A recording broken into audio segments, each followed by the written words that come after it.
now. Okay, it seems that I was mumbling, but I wasn't live. And I'm live now, everybody. I'm a rookie mistake here. Is that right? Hey, yo, we're live. Good. Excellent. Good. All right. Well, I had 6 fascinating minutes alone here before I showed up with the rest of you. I apologize. Like I said, this is a new show for me. This is a new thing. So I started by talking about why it's called 5-watt world. I don't think people saw that. I call it 5-watt world because it's sort of a metaphor. Okay, now it's jumping up here. Oh my God. I saw Dave Hunter go by, the fabulous Dave Hunter, the journalist. He told me he doesn't watch YouTube, Mr. Hunter. Yeah, okay. So everybody's on a 60-second delay on the slow mode, and there's a lot of people here. So if you need to get my attention, go ahead and use the top chat. I'm not above that sort of nonsense, and throw that in there. And then if you have a specific question and you're not just generally yelling things from the back of the room, you can put an @ in the beginning, and Phil will try to get it back into my view. And thanks. People are saying nice channel. Thanks a lot. John Cordy, who has actually done work with me, is on here, and it's been great doing stuff with John. He was heckling me early before we got started that I have a basement full of gear. I actually still have more gear than I should have, but we can do that. That's funny, Dave. Dave says he's not a journalist. Everybody's got it. There you go, Perry. Let's get things going. No question? Just first? Perry doesn't need to. I'm going to send him the money back probably. Anyway, okay. So as I was saying, the train wreck short history is fresh in my mind, so we can talk about that. I thought we could talk about that. This is the first one that I've done of these, so it's important that probably we throw it open to question and answer. I'm glad to have anything that people want to talk about and try to do that. It's great to see so many people showing up here. Lots of names that I recognized, and that's great. It's amazing to me. Hey, Corey Congilio, everybody. It's amazing to me, actually, how the channel has grown. I was interviewed by Fluff at Wrist Beers and Gear the other day, and he was actually, the thing he mostly wanted to talk about was how fast the channel had grown. So if people actually have questions about that, I'm going to be working on a course for musicians on how to build a YouTube channel. I spent a lot of time with my old friend Rick Beato talking about that. Rick and I go back to when we both worked at Ithaca College in the late 80s, giving away how old we really are. So, but that was something that we talk about. We talked probably almost every day for the first year and a half of the channel. Now we talk probably every other day, and we talk about analytics, and we talk about how to people get noticed and how the system really works. And I've had lots of theories that I've developed on that. So that's something that's coming probably. Hey TJ, thanks a lot for that. I really appreciate it. Train wreck. So the train wreck video, as I said, is kind of hard to do because it was a lot of first person interviews, and I didn't get to interview as many people as I wanted. And even though, hey, thanks a lot. Thanks, Maddie. The reality is, can you talk about how you came to know Beato, Schull and Company in Atlanta? Yeah, I will. I'll go back to that. The reality is, and then Phil's texting me. There's a lot going on here. Phil's texting me to tell me it looks good. Thanks. Anyway, on Wrist Beers and Gear, we were talking about how it got started, and then I was talking about Trainwreck. So Trainwreck, yeah, the Trainwreck was tough. People that knew him directly, of course, that wasn't necessarily the video they'd have made. And even those short history videos are 30 minutes long sometimes. The Les Paul one's even longer than that. It's short. It's kind of what you end up with. What you end up with in an article. Dave Hunter's on here. He can wade in, and he's been doing it way longer than I have, but to get a good sense of that. So since it's easy to do, I'll do how Rick and Rhett and Dave Honorato, and I know these guys from Atlanta. So the channel, I started the channel actually, I think I created it on, I know I did, Christmas Eve 2017, but I didn't do anything with it until that spring. And Rick told me, Rick and I, as I said, worked at Ithaca College together in the 80s, and he's been in Atlanta since 94. And I visited him there when I was still working in higher education. And the fact is I was talking to him about building the channel, and he was interested because I had actually a lot of data background in my old job. And so I was very interested in how the data analysis works and how the algorithm works and all those pieces. Not that I've got it figured out. So I said to Rick that, the way we would do this is I would do a bunch of videos, maybe 12, 15, and then I'd come down and we'd make videos together. And since Rick and I've known each other for 35 years, as you might have seen on the New Year's Eve things, then that's something we just do very naturally. Everybody was laughing when he was having problems with the software, and he was like, "Hey, Hypes, just Phil." Hypes is a nickname we have for each other because we both talk too fast. And so I did. And if it's Rick's channel, it's huge, and you can just tease him. And I see here that I'm talking to the wrong Dave Hunter. My apologies, Dave. We need the engineers, absolutely. So that's how I know. And then I met Rhett. Actually, had known Rhett on live for a long time, but the reality is that we all finally got to meet in person for lunch the day before we did a video together, and Rick and I both forgot our wallets, so I owe Rhett Shull lunch. Among other things, probably at this point. He's been very kind about doing shout outs, and then he was great. He played music on the Firebird video. So that's how we all did that. So go back and do some of these top chats. Bill Anderson asked if I could talk about my practice regimen. Let's discuss, or you guys want to talk among yourselves about my practice regimen? Because I could use the help. The goal here with the channel is to have more time playing and a little bit less time, but I kind of stumbled into the short histories along with the enough theme, and it was because as I said on the video, because I was so curious about the histories, because I, like a lot of people, had read just magazines for years, and there's a weird thing with that. So anyway, Phil's telling me that the audio is out of sync. Is that just at Phil's house, or is everybody having that problem? Come back to that. Thanks, Greg. And now we're on delay, so I'm waiting to hear from Phil, back from Phil. Meth and honey. I assume that's methane and honey from Fixed Pedal Boards. Thanks a lot, man. Love the videos. Keep it up. Thanks. Really great. Going back to the top chats, I want to answer all these for folks. And I'll get the ones where people were asking specific questions. I really appreciate that. It was good that you were able to make it, after all, TJ Nugent, longtime subscriber. All right. Let me just rip through some of these. How's the audio now, Phil?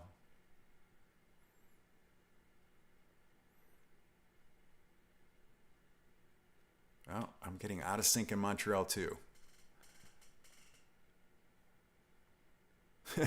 Actually, Jason, I have a rockin' speed here. This is probably more a problem. Video is freezing up. I should have really good speed.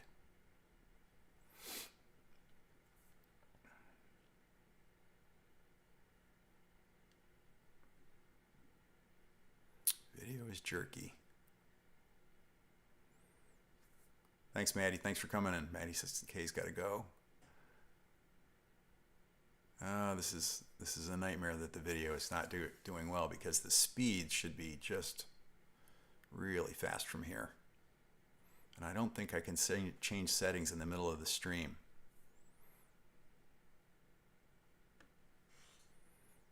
Lagging.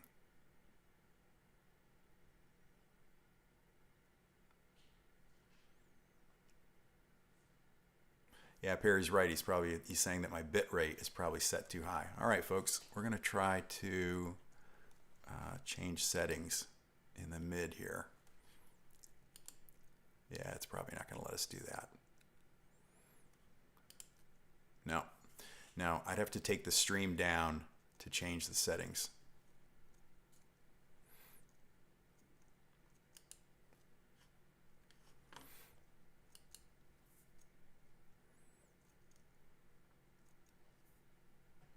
Thanks, Paul. Yeah, lots of people. Oh, it's catching up now. Okay.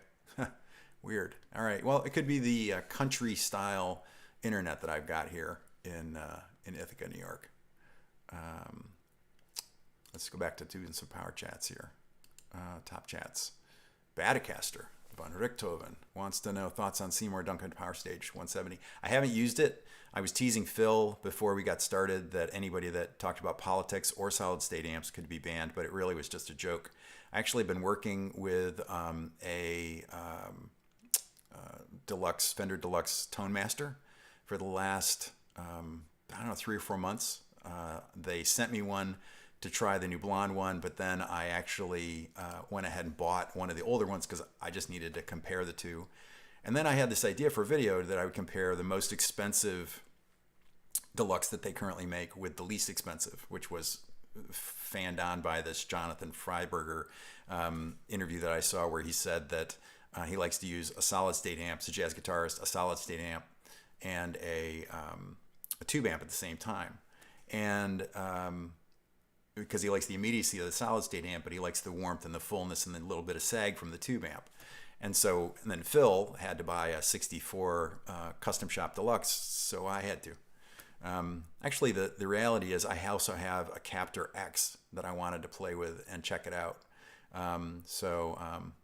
Thanks a lot, Eric. Eric at the Minimalist Musician is a good friend of mine from far up north. Thanks for that top chat. So I'm actually working with that. So the solid state is good. All right. Somebody's asking how to get FYD amps. Any tips? I've been wondering how to get one. You can email him. His website is out of date, but his email address is right there. His email and contact information is also in the videos that I've made about him.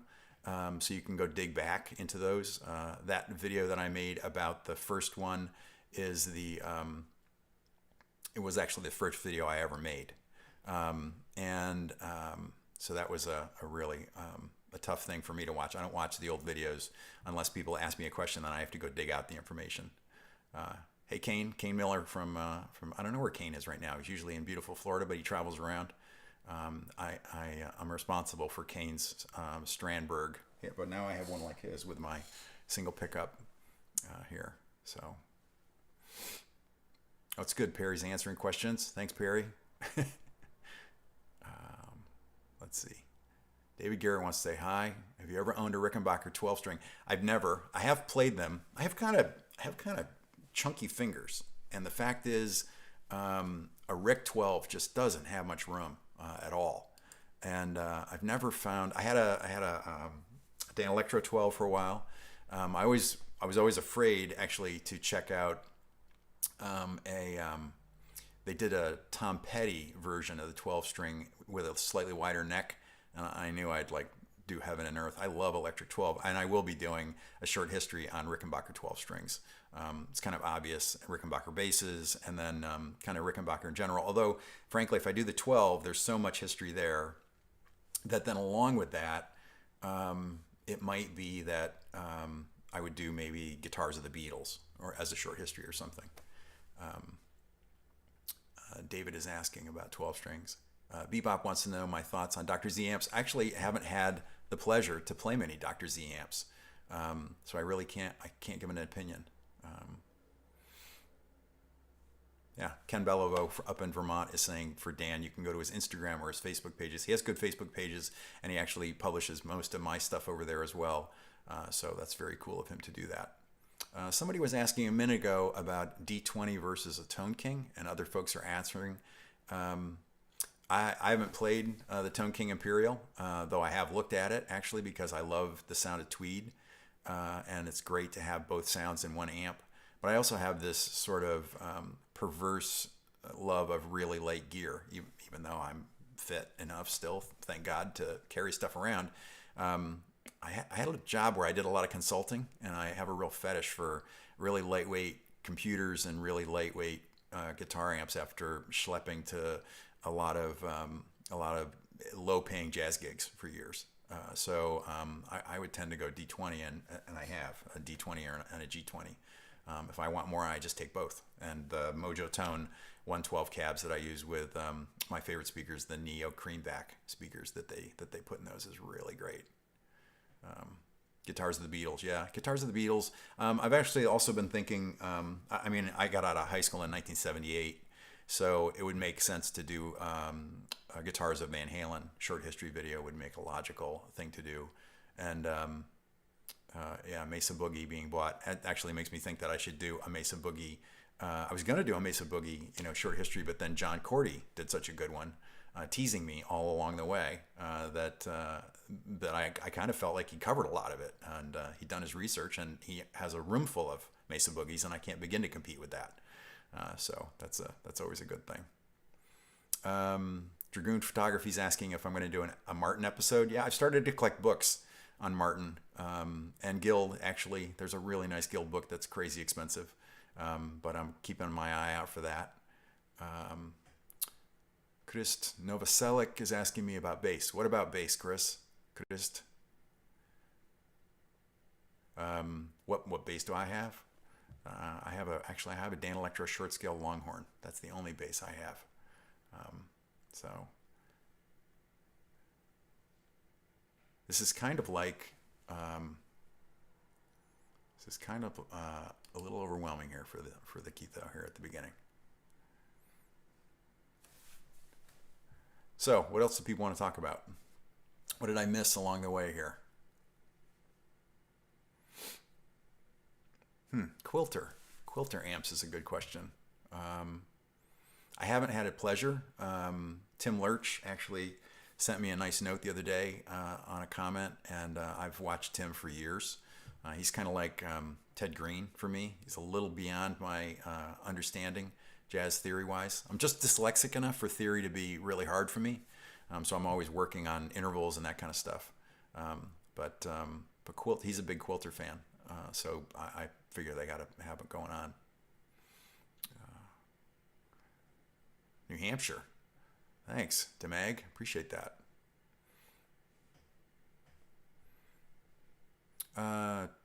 Phil is asking, saying Charlie Beetlewatt wants to know the history of the 5-watt name. I touched on that early in the stream. It really has to do with how much is enough and the number of 5-watt amps I owned at one time. TCM's teasing me. Perry's teasing me because he knows that I've been trying to listen to more new music. And I had to, in a very guilty moment, say to him that I hadn't been listening to as much new music. He's really good at listening to lots of new music all the time, which is very cool. So the 5-watt name is actually just a metaphor, but also that I was a real thing with 5-watt amps. All right. Okay, lots of questions blown in now. I get this question all the time. Matt Bennett is asking, would I ever do a video about several different 5-watt amps? There's a guy from Europe, actually I think he lives in Germany, who has a killer series of 2 or 3 videos with 5 and 6 and 4-watt amps. And once I found those, I kind of gave up. And I'm not a collector, so I'm not going to have a lot of amps here at a time. And so I would do other ones, but like I said, the 5-watt thing is more of a metaphor. And to be perfectly candid, I'm not maybe quite to the level that John Cordy is, where he'll say that this is really, his channel is about his playing. For me, my channel is certainly about gear that interests me. I'm not big enough, thank God, that I've got a lot of pressure from gear companies to look at stuff. Like the example I talked about, the Fender Tone Master. I reached out to Fender and asked them if I could look at the new one because I was curious about what they had changed. And that actually is, I think that's a very cool amp. I'd be hard pressed not to consider doing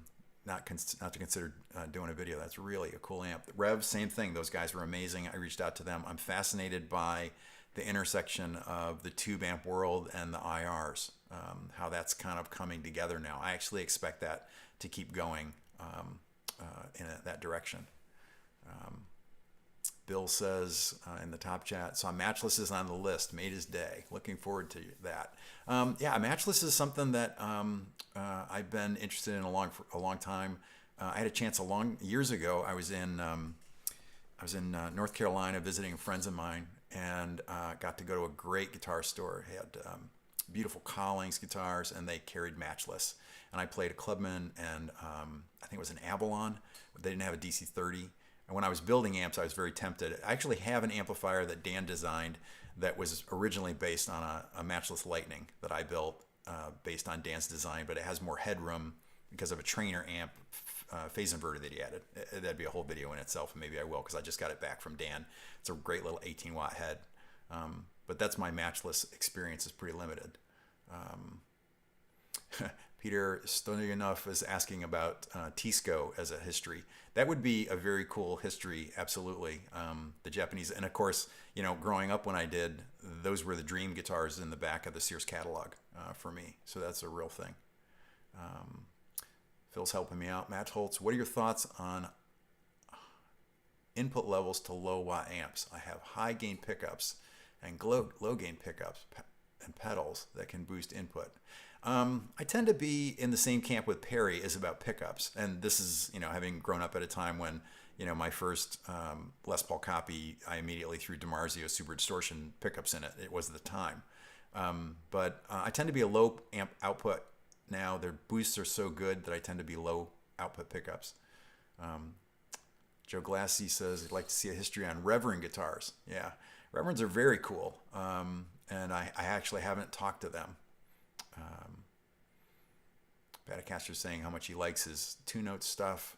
I've never had a chance. Oh, that's not true. Actually, I was in a shop once and I played a Duesenberg and it was very cool. I actually found the ones I played to be heavier. I also have this light guitar thing. Like I said, light amps, light guitars, light cabs. I have a real light gear stuff thing. So that's been the way I do it. Julius McLeod. Lewis Mall, could you do more minimalist videos? Yeah, I actually plan to, but it's pretty obvious that the short histories are probably the biggest draw on the channel. It would be actually interesting, since we got enough people here, to ask how many people, let's do it as A, B, or both. How many people were here from the very beginning with minimalist stuff before the short histories? How many came for the short histories, and how many stuck around because they enjoy both parts? Because I certainly am still going to do both. So let's hear what folks are saying about that. I haven't had a lot of experience with Sir amps, Tomas.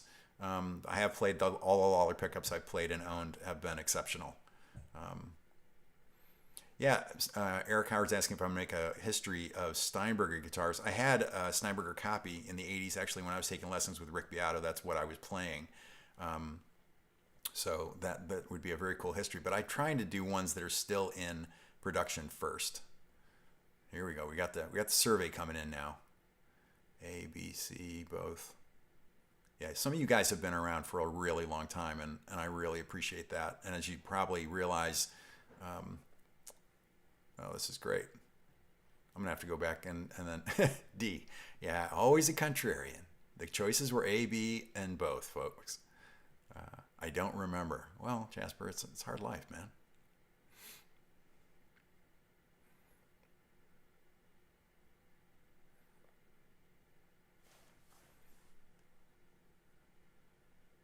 Yeah, some people are saying that they actually came across me on Rick's channel.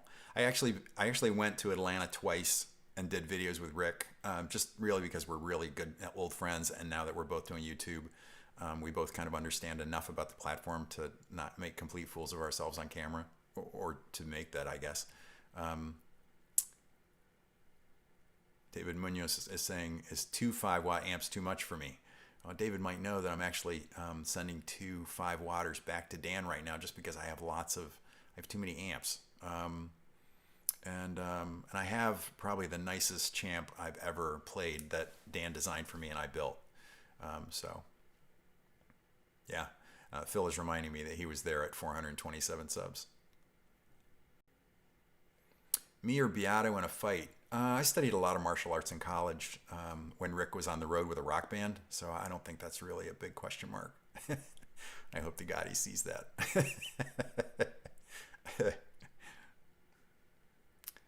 That's what I like to see, Kevin. I'm going to clip that. Kevin Stevenson says, I found Rick because of your channel. I send Rick all of those comments when people tell me that they found Rick's channel because of me, because I was promoting Mr. Beato, poor fellow that he is.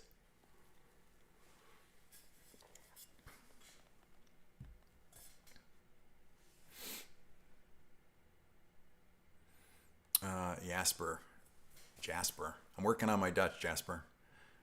Says he likes that I interact with the audience.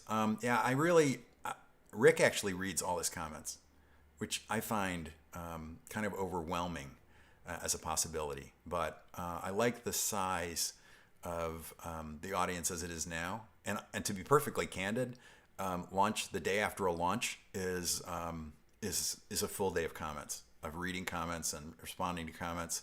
And I really like that about running the channel. It's one of the reasons I really, especially, boy, across this time in COVID, it's been brutal. I mean, to not have access to friends who are musicians. And we had just moved from up in the mountains of New Hampshire to upstate New York, back nearer to where our families are.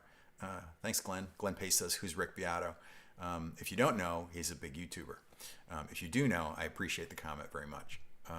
So it's been great, actually, watching the community grow here. And interacting with everybody too. It's been really great.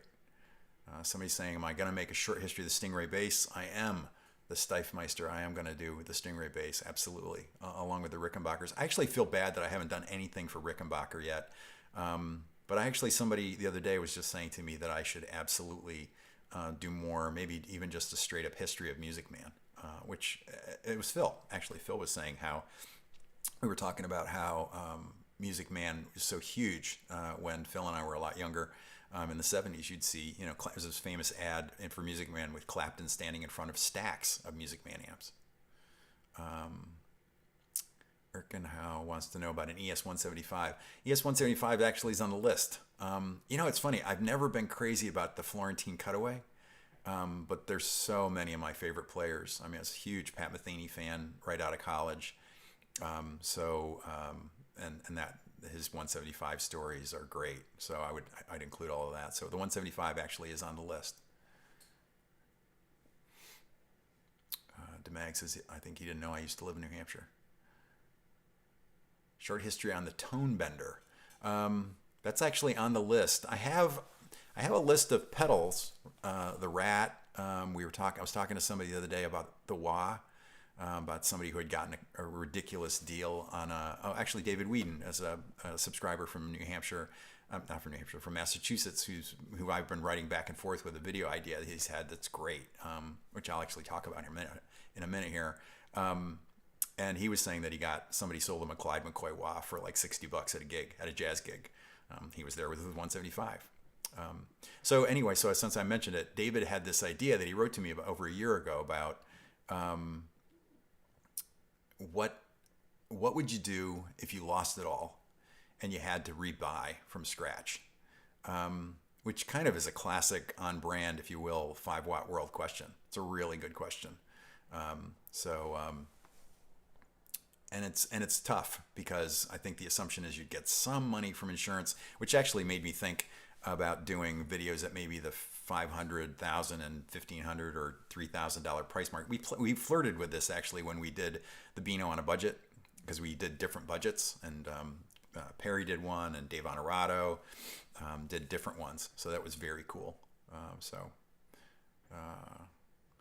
Glenn, he's telling somebody that's being sarcastic. We're in upstate New York. Glenn, sarcasm is kind of assumed.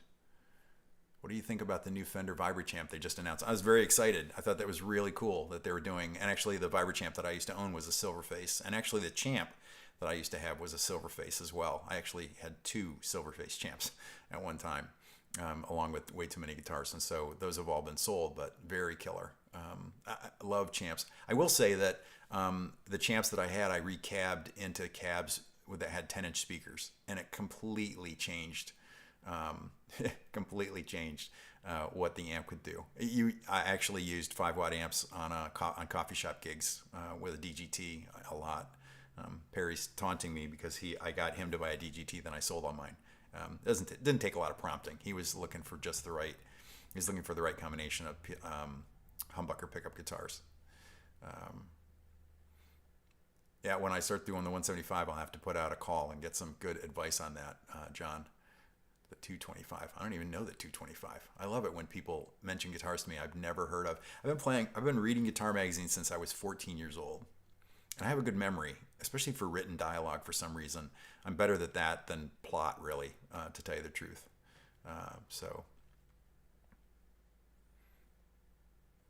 Kalisia Faki. Oh, I think I know Kalisia. He's commented many times before. He's actually a very young player from Southeast Asia. Kalisia, thanks for tuning in today. I really appreciate it. And Scott from Newfoundland.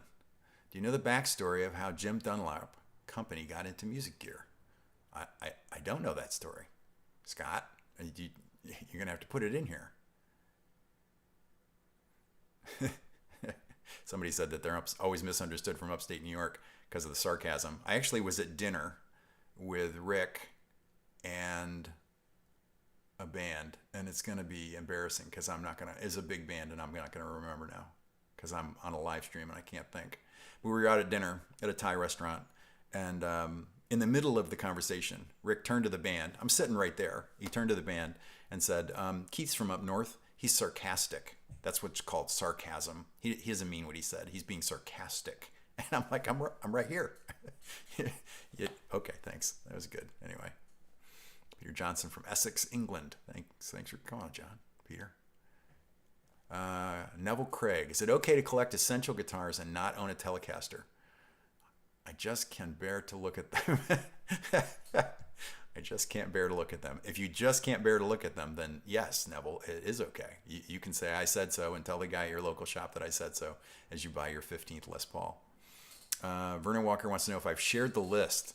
No, I haven't shared the list. DuderTube1 is hello from the Finger Lakes. What do you mean? I'm in the Finger Lakes. I actually had somebody reach out from on the channel, and the guy lives across town, which we both really enjoyed. We got on the phone and laughed about it.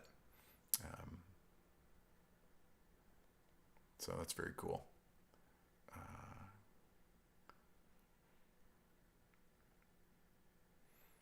So is it Joost Domen? Is that how you pronounce that? Joost? Ik spreek een beetje Nederlands. I only speak a little Dutch.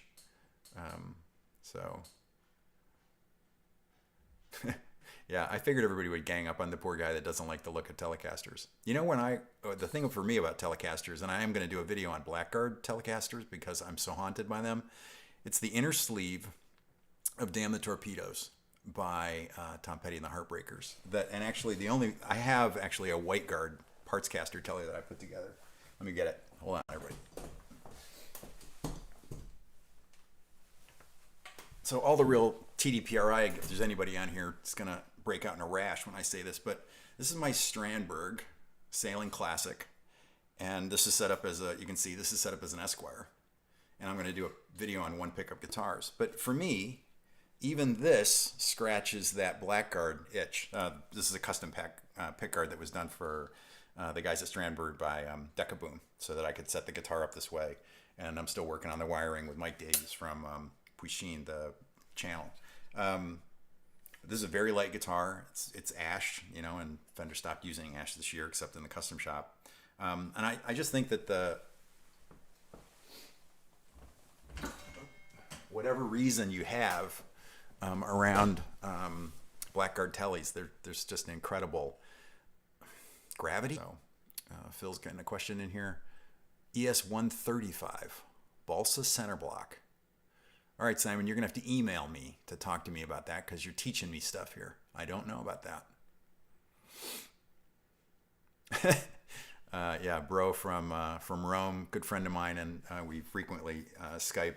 He gave me a lot of help on lighting. I'm sure he'll give me pointers after this about my live stream lighting. He's teasing me that that's not a telly, and I know it. I don't know it, actually. I don't know that at all. Nights on Broadway is not my favorite Bee Gees song. I was live then, unlike you, Perry. Probably my favorite Bee Gees song would be Massachusetts. So if you're gonna be like that. Clive McGowan wants to know if I still play the DV Mark. How do I find it? It's downstairs. I have a DV Mark Jazz 12, which is a 45 watt solid state amp that I bought, and it weighs 17.5 pounds. And I use it when I've only gotten to use it once before lockdown and stuff. I got to go sit in with my old band, Miles Ahead, down in Binghamton, and I had such a good time doing that. They were great. And I don't know if if anybody out there's done pickup jazz gigs, there's this rule that whoever books the gig it's your band for the night. No matter who you hired, it's your night. So you call the tunes. So I had this weekly jazz gig that ran from 1997 to 2001 when I moved to Vermont, and I moved away and I came back and I sat in with the band, and it was soon enough after I'd moved away where my chops weren't completely gone. And I turned to the band. I'm like, okay, what are we playing? And they very graciously turned to me and they're like, come on, it's your band. Call the tunes, which is very, very sweet. And so when I got to sit in with them this year, they'd been playing without me for 17 years. And I said, what do you want to play? They were like, come on, man, just call the tunes. So very, very sweet. I'm going to do some chats that Phil's helping here with, doing a tremendous job moderating. Are you doing this? Glad you're doing this live. Dennis Polison says, thanks a lot, Dennis. Do a history on Schecter, late 70s, early 80s, amazing quality guitars, Knopfler and Townsend. Yeah, that's true. I remember when Townsend in particular moved to playing like his signature model Schecter. It would be interesting. You know, some of these earlier brands are tough to come up with information on those. A video on J-Trim wants to know. J-Trim's been a subscriber for a long time. Hey, man.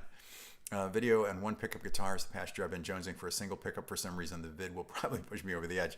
Yeah, so let's touch on that. So it's a standing thing that I get accused of fueling people's gas by making these videos, when of course the channel is very much about not that. And it really, the idea of the videos, the history videos, is just to answer my own questions about those, but also people's questions about sort of where the guitar came from, etc. There's Jeff Mackerlane. Everybody who missed Jeff and is jonesing for a live stream is here today, it seems. So if you don't subscribe to Jeff Mackerlane's channel, Jeff has been teaching me guitar since before I knew him. Virtually, of course, you know, by running Truefire, the Truefire stuff. And it was Jeff who actually connected me with Truefire because I was looking for a sponsor who really fit the channel.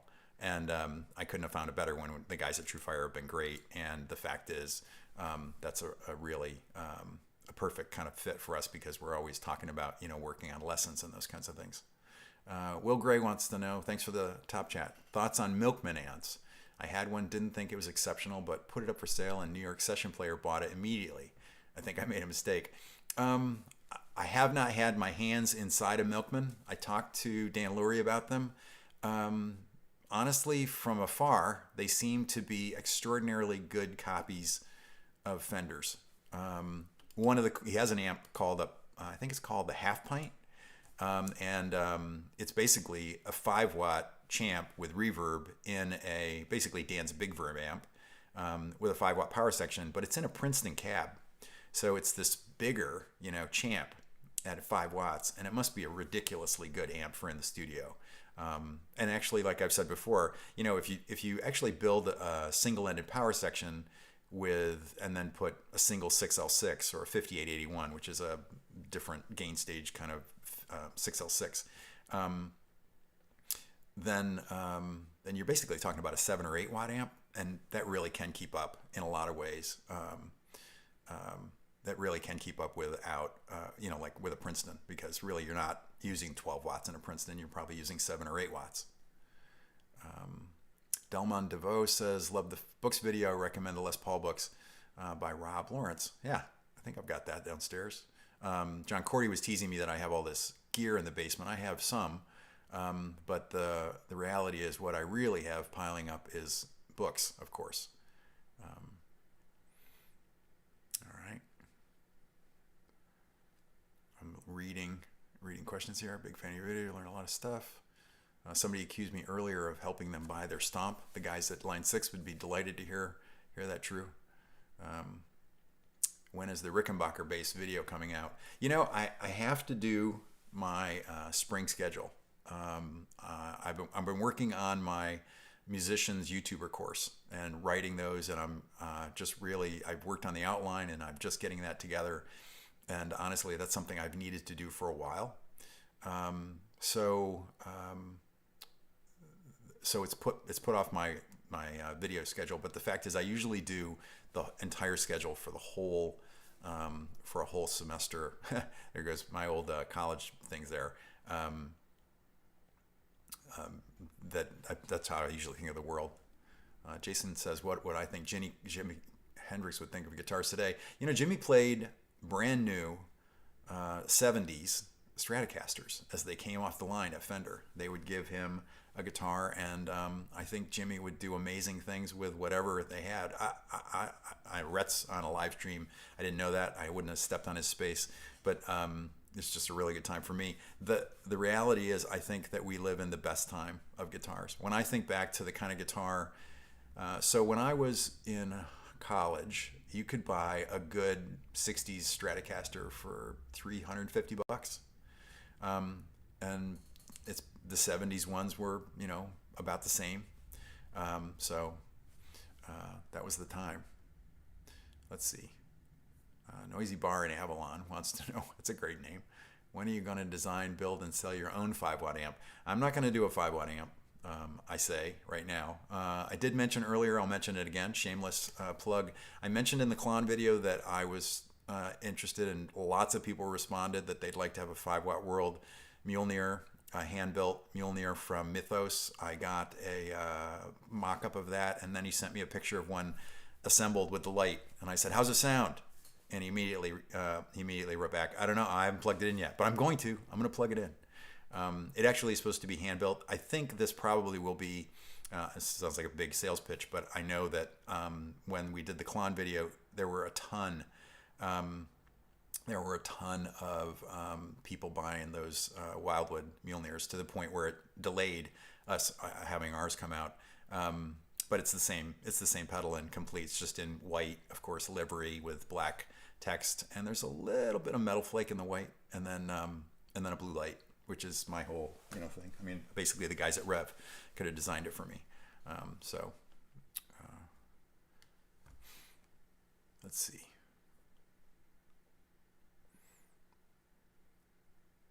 Thank you for your programs. Skip. History of multi-track recording. Huh. No, I've never done it. A history of multi-track. That's a very interesting idea. Thanks, Gordon. Thanks a lot. Gorgon. Oh, sorry. Gorgon breath. One of the things that I'm always impressed with when I'm at Rick's is he'll be on a live stream like this, and he'll know from corresponding with people what their name is. Obviously, well, maybe his mom named him Gorgon. I don't know. But greetings from Rochester. Yeah, Pete Johnson. Any chance of future Matchless video? Hey, we covered this already. Yeah, I think Matchless is definitely on the road. So,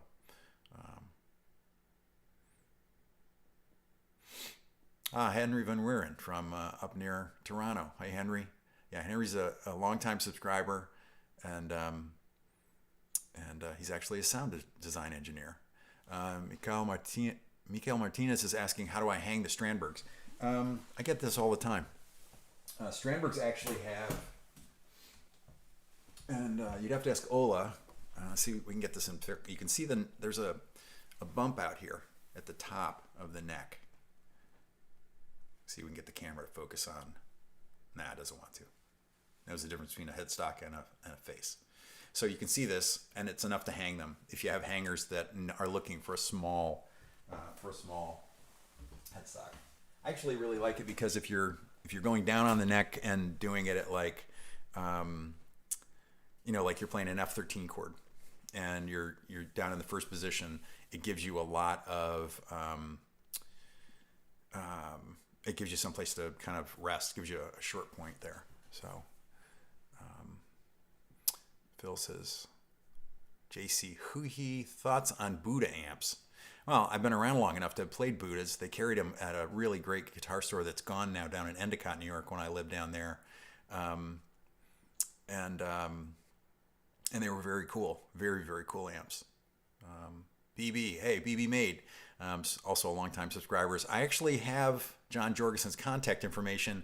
I was very close to getting John to play the intro for one of the videos, and so if we do the Matchless video, I will definitely go back to John through Zach Childs at Ask Zach, of course, and try to do that. So very good stuff. So, history of Japanese lawsuit replicas. Replicas of lawsuits? You mean no, the replicas at the time. I touched on that in the Ibanez gem video. I touched on it, and it's a good history. I mean, I'd have to peel that out. So, Phil says, "Oh, Phil's talking about his project. Come on, Phil. Give me some other questions. What's your favorite? Let's see. I got a question up here. What's your favorite trim, and how do I like it set, Michael Kilfoy? I really like the trims on the Strandbergs. They're very much like the trims feel from the old Steinberger guitars that I had way back when. Very predictable. It is adjustable, just like this one's very adjustable, just like a Fender. I played a Parker for years, and there was nothing like the engineering on a Parker. They were just extraordinary. They were a leaf spring adjustment, and that was so incredible. And actually, I like Bigsby's. I tend to run all the way from these really modern things to the really old school stuff. And working on the Gretsch 6120 video was tough on me because I really wanted to try a Gretsch again, but it's you can do a lot on them, but I already have guitars that kind of check those boxes already. Patrick Murray is saying if he emailed me with help on the Van Nuys area Schechter guitars, would I consider doing a video? I'm always collecting material, and I get, as you've seen in the videos, I often get the final piece of a short history that makes it worth the time from a subscriber. So the two biggest examples I would give are when I was doing the JTM 45 video. John Sedgborn from Johan Sedgborn from the channel in Sweden put me in touch with a guy named Lenny Gisselson, and Lenny collects JTM 45s, the earliest ones, and his collection is incredible. And he, for example, gave me a copy of a letter among Marshall Johan Sedgborn, right? Exactly. That was written by Eric Clapton to Marshall when he fell behind on payments. I mean, that's gold. Or I had a guy who contacted me about the Flying V video and put me in touch with Phil Jones, who was the first employee of the Gibson Custom Shop ever. And Phil has been delightful to get to know Phil. And I mean, he was at the Custom Shop the whole time until he retired a few years ago. Just an incredible wealth of information. I had a top chat from Bill. Bill wants to know, when is the single pickup? I would say that the single pickup video is probably going to be, I've talked to Bill about this because he's got a beautiful Esquire.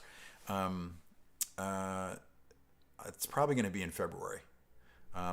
The single pickup guitars, I have to alternate the sort of minimalist ones with, along with short histories, just because I have so many short histories to do. That I have to just keep plugging away at them. Luciano Dario Masi Castigliaro. I butchered that at the end. Came apart. Are you planning to do on a Fender Mustang short histories? Yes, I am planning to do the Mustang. As I said, Mike Adams from Mike and Mike's Guitar Bar, who now just recently moved back to York, PA. He's an incredible expert on offsets. Has become a friend, and there isn't much he doesn't know. And I was joking with him that I'd already made the Jazzmaster and the Jaguar, and it was obvious that it was time to make the Mustang and the Duosonic and all of those. Raccoon Man 60 says, is a 57 Champ reissue worth the price? I'd say the used price, and I only say that because you can always get your money back. But the reality is, you can get probably a better amp made by a dozen builders that are building replicas, because they're going to use Mercury Magnetics transformers, which are close to the originals. They don't have the corporate restrictions. The irony of this, of course, is that original. The irony is that the original amps were built with what Leo could afford to buy at the time too. This is just that we're trying to recreate something that wasn't there already. Phil says, aren't the Strandbergs all multi-scale? They are. They're 25.5 on the low E and they're 25 on the high E. I have to tell you that the first time I ever picked one up, I didn't notice it at all. And maybe I'm just not that sensitive, although people would disagree maybe. But yeah, I didn't notice it at all. BC Rich is on my list actually for a short history because kind of like other guitars brands that were in the 70s were just extraordinary hand-built guitars at a time when I was, like what video was it where I was talking about the Explorer? No, the Firebird video. I was a bartender in a bar during college, and there was a band that played every week, and the guy just went through all these incredible guitars, and they had these incredible, beautiful, handmade BC Rich guitars. So they've always kind of been in my mind. Everyone I've ever picked up is very heavy, but I understand. All right, thanks a lot, Bill. Thanks for coming in. Somebody was asking if I'd ever smashed a guitar. No, I've never smashed a guitar. Actually, I usually take grief from friends about how precious I am with my guitars, that the idea of a relic guitar has never kind of worked for me, although I've just never had a really old one. Do you have any love for carbon valve amps? I just don't have any experience with carbon valve amps. Making the short history videos. The Duosonic. Yeah, Duosonics are very cool. It would be cool if we did a Mustang video to get Eric Hagen to play. I'm a big fan of Eric's channel. And he's a great player, and I really like the kind of music he does on his channel. So that would be very cool. Jasper Hayes is asking if I'm going to do videos, short history videos on artists. I actually am. I have a list. So if you always want to add people to the list, that would be, I'm always open to that. So I am going to do some histories. It's kind of an obvious thing to do. Although I have to say that the gear lists alone are just massive. They're really, really huge. So, all right, we're coming up on the hour. If I say, are there any other final questions? Perry will ask me where to get the best pizza in town. The answer is Pat's Pizza, Perry, just to get ahead of you on that. Yeah, Eric is so good. I should reach out to him before I go shooting off my mouth on a live stream. Any thoughts on the new Josh Smith signature guitar? Yeah, I always have trouble when they mess with a classic design just enough. And I haven't watched the videos where Josh is talking about why he arced the control panel, for example. But that I have to be honest that kind of rubs me a little bit. Somebody was asking, am I going to do an SE video, an SE line video? I'm not planning on it currently. It is interesting, and actually the guys at PRS are really wonderful to try to reach out to on those kinds of things. Spoth Roz from saying hi from Rochester, New York. That's my hometown, or very near. I actually grew up in Lyons, New York. My family's still all there. Perry going to his backup question of whatever happened to Eddie Munster. I'm going to have Perry do the video on that.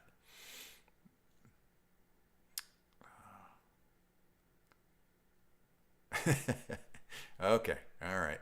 Last questions here. Ty Tabor from King's X would be a great short history. It would. It actually would. Somebody's mentioning covering boutique amp makers. I'm going to actually do short histories on a number of the famous guys. Why the blue shirt? I actually have a number of these shirts. This one actually is not the uniform. I have one that I kind of keep for filming. I think actually costumes and stuff are kind of distracting, and it's not the kind of channel. It's funny that I actually would ever give it any thought. Maybe it makes it is that kind of channel, but it's not really. Henry's asking a good question. Actually, it's Henry saying any specific guitars from Canada, like the Godin and Seagulls. Those are all part of LYS. Those are all part of my college years, both the classicals and the steel strings, Henry. So I actually am planning to do that. Somebody else was saying hi from Rochester. It's great. Marcellus. Oh man, There's a lot of upstaters on here. I had no idea we were such an upstate channel. Yeah, the Mustangs are coming. History of Silvertone amps. Yeah. Yeah, Silvertone would be, I mean, even actually just all the different brands that built for Sears would be just incredible. So that would be very cool. All right. Well, again, I'm a minute over here, and I scheduled this specifically so it would send me off to dinner. I've got pizza coming. So I want to thank everybody for coming. It's been incredible, and it was wonderful, absolutely wonderful to see everybody, see so many people that I recognize, and it's really cool to see where people are writing in from, and really appreciate it. I'm going to sign off, and thanks again to Phil Mingman, and thanks to everybody who showed up. I'm probably going to do these on the off weeks from the videos being released. But if there's weeks where there's not going to be one, and I would say to everybody, don't hesitate to write. If you can get my email address from the channel, and so go ahead if you have ideas for videos. I'm always open, and I answer, as I said, I answer all my own comments, and I answer all my emails. So myself, it's a small shop. It's just me and Perry and what my family puts up with. Okay, thanks again. Take care. And I'll be like Fluff and look for the control panel. There we go. All right, bye-bye.